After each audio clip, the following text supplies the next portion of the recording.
Bien, estamos en Madrid, efectivamente, en la sede del Only You Boutique Hotel, como he dicho, en la calle del Barquillo, en la capital de España, para hacernos eco de la convocatoria de prensa que se ha llevado a efecto hace pocos minutos, precisamente para hablar de la enfermedad renal crónica, también una patología también conocida como silenciosa, es decir, luego el doctor, nuestro invitado, nos explicará una patología que en principio no da síntomas hasta que su progresión está ya bastante avanzada. Solamente decir a modo de introducción que 1 de cada 7 españoles presenta algún grado, mayor o menor, de enfermedad renal crónica. En concreto se trata aproximadamente de un 15% de la población adulta, y este impacto es especialmente significativo entre las personas diabéticas. Se estima, como dato relevante, que 1 de cada 3 pacientes con diabetes tipo 2 padecen además enfermedad renal crónica. Vamos a hablar con el doctor Guido Senatore. Doctor, encantado, muy amable. Gracias, Carlos, por la invitación. Muchas gracias. El doctor Guido Senatore es director médico de Bayer en España. Doctor Guido, me gustaría, dado que esta entrevista, además de médicos, de especialistas, van a verla, entre comillas, potenciales pacientes, que espero que sean pocos, en beneficio de su salud, me gustaría que nos explicara, cuando nos referimos a enfermedad renal crónica, ¿de qué estamos hablando? ¿En qué consiste esta patología? Perfecto. En este caso, si estás de acuerdo, podemos hablar de la enfermedad renal crónica en el contexto de la diabetes tipo 2. Es importante entender que por la misma patología, el gatillo de la diabetes trabaja o altera o ataca lo que se llama órganos blancos, ¿no? Podemos hablar del corazón, grandes vasos, retina, y en este caso también a nivel del riñón. La enfermedad renal crónica es una enfermedad progresiva, asintomática en el principio, donde por la misma alteración que tenemos, si uno piensa, tenemos alteraciones del punto de vista metabólicas, ¿no?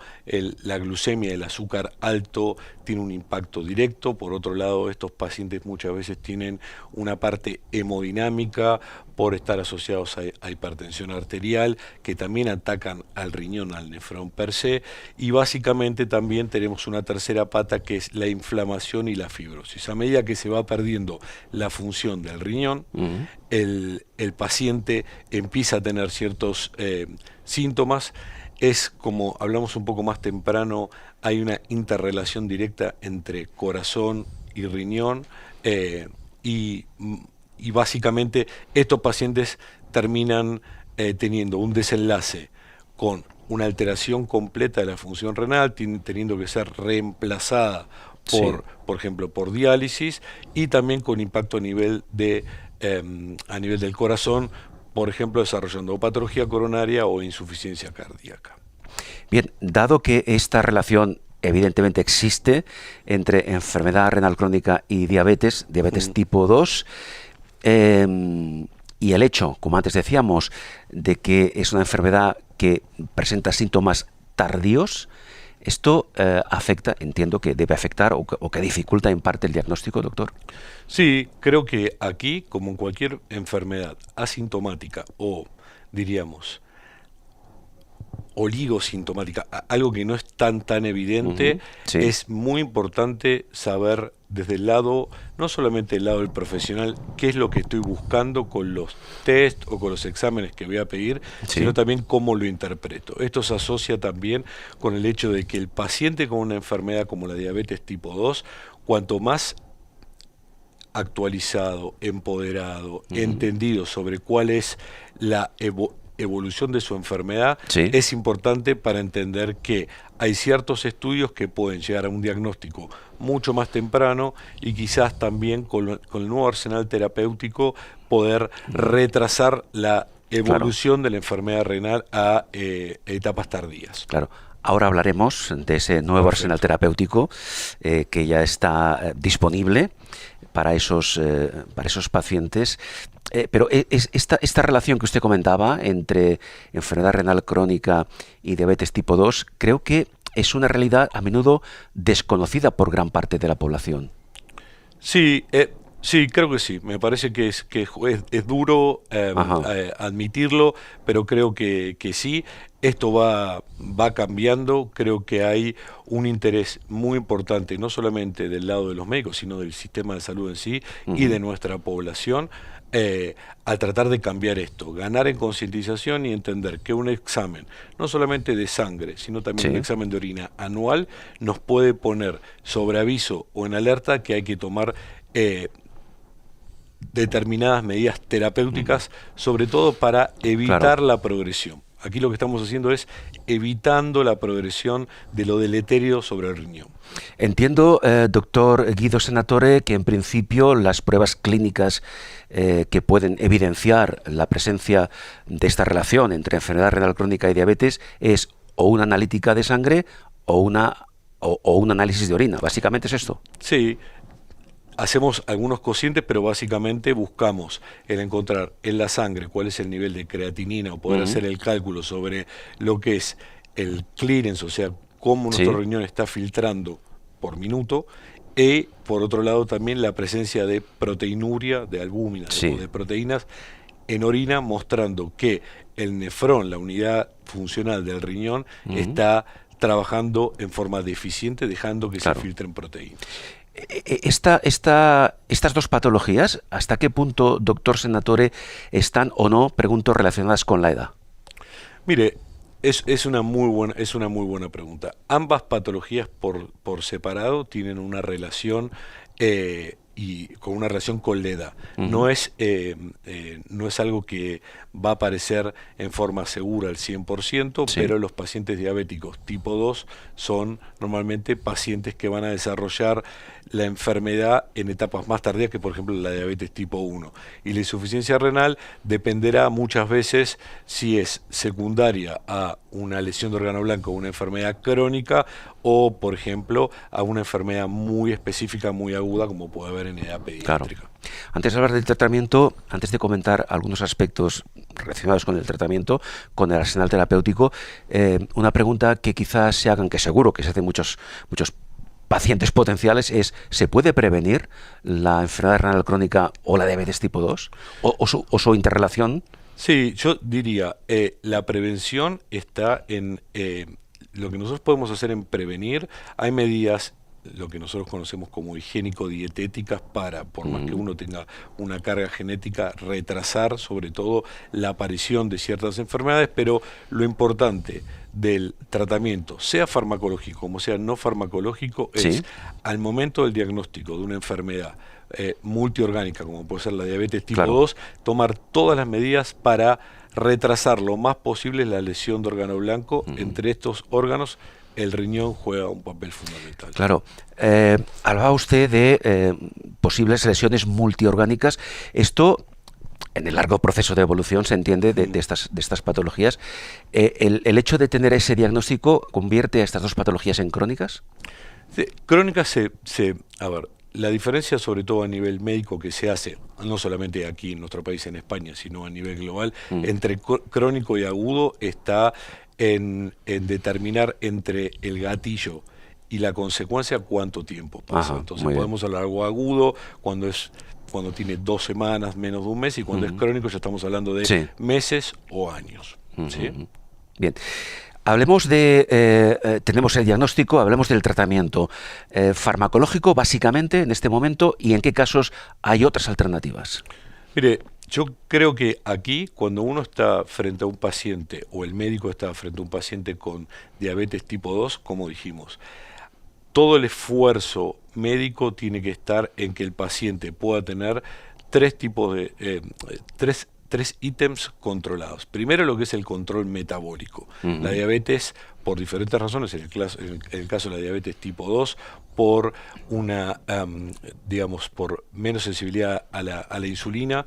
Lo que nosotros necesitamos es tener la glucemia controlada. Eso es punto número uno, lo metabólico, la glucemia controlada. Segundo, desde el punto de vista hemodinámico, necesitamos tener la presión arterial y lo que tenga que ver con lo hemodinámico controlado también.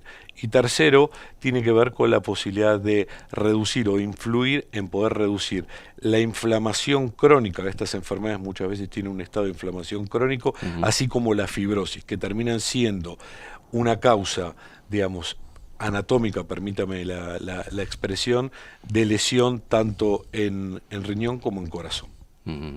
Bien, a nivel farmacológico, a nivel de investigación, en este momento, ¿cómo se ha avanzado en el tratamiento de ambas patologías? Mire, creo que es, como decía, el arsenal terapéutico que tenemos tiene que ver con medicamentos que pueden controlar la glucemia, medicamentos que pueden controlar la presión arterial, medicamentos que puedan ayudar sobre todo a la protección del riñón y sobre todo los nuevos medicamentos que demostraron una reducción, sobre todo de la progresión de la enfermedad renal, sí, así como de los outcomes cardiovasculares, trabajando sobre, por ejemplo, los receptores de aldosterona. Un par de preguntas más, doctor Senatore. Este arsenal terapéutico actual y las innovaciones, los avances que se han producido, ya que hablamos de una patología a nivel renal, ¿se ha minimizado al máximo los posibles efectos secundarios? Mire, bueno, la verdad que es una muy buena pregunta.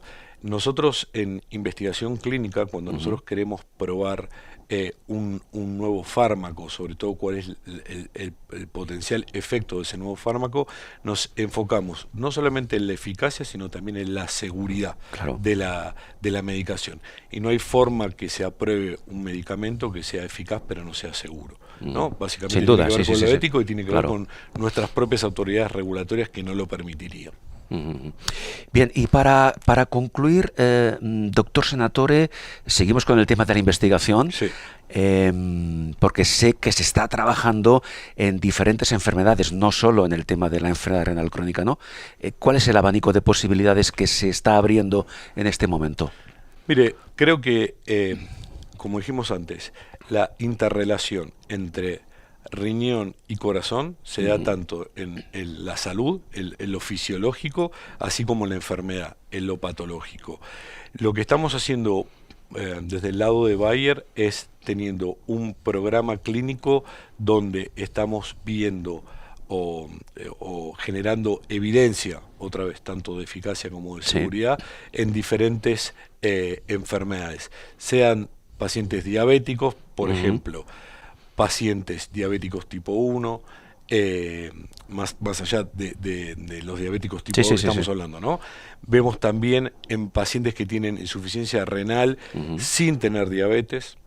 Estamos viendo también la posibilidad en pacientes pediátricos, así como también la posibilidad de mostrar cuál es la evidencia en vida real de las medicaciones o los tratamientos aprobados en el contexto del día a día de nuestros pacientes. Y por el lado de la insuficiencia cardíaca, el foco está puesto en la insuficiencia cardíaca con fracción de eyección conservada. El corazón trabaja como si fuera una bomba y por cada latido saca esa sangre. Y asimismo también tener algunos puntos más específicos si tenemos posibilidad de asociar medicamentos, por ejemplo, finerenone con ISGLT2, ver la posibilidad de empezar en forma más temprano en el contexto de una internación, así como la posibilidad de usar nuevos productos cuando hay intolerancia a productos anteriores. Bien, le voy a pedir una reflexión final, doctor Senatore, orientada precisamente a toda nuestra audiencia. Es decir, ¿qué comentario, qué reflexión haría usted ahora a aquella persona que va a vernos luego, que va a verle a usted en esta entrevista y a quien, en fin, lamentablemente le acaban de diagnosticar pues enfermedad renal crónica? ¿Qué expectativas le puede usted facilitar desde estos micrófonos? Sí, Mi rol actualmente no está en la medicina asistencial, sin embargo creo que podemos estar orgullosos del nivel médico que tenemos en nuestro país. Creo que este tipo de enfermedades, como por ejemplo la diabetes tipo 2 y la enfermedad renal en el contexto de diabetes tipo 2, se tiene que basar en tres cosas: interacción y comunicación en el equipo médico, ¿Sí? primarios, endocrinos, nefrólogos, internistas, concientización del paciente que trae esta enfermedad, de que los controles son necesarios y que no solamente necesitamos esperar a tener síntomas para tratarnos. Y creo que a nivel de población es también el entender que a medida que nosotros tenemos una población longeva, una población que se enferma, la importancia del control periódico, y otra vez repito, no estando esperando solamente el síntoma. ¿Sí? Pues, doctor Guido Senatore, permítame que felicite a Bayer por esa labor de investigación constante en este sentido y en otras patologías, y también a usted personalmente por esta presentación, por esta convocatoria que, a juzgar por lo que hemos visto, ha sido todo un éxito. Doctor Senatore, muchísimas gracias, muy amable. Por favor, gracias Carlos, me la ha hecho muy fácil, gracias. Gracias, doctor. El doctor Guido Senatore, como antes decíamos, director médico de Bayer en España.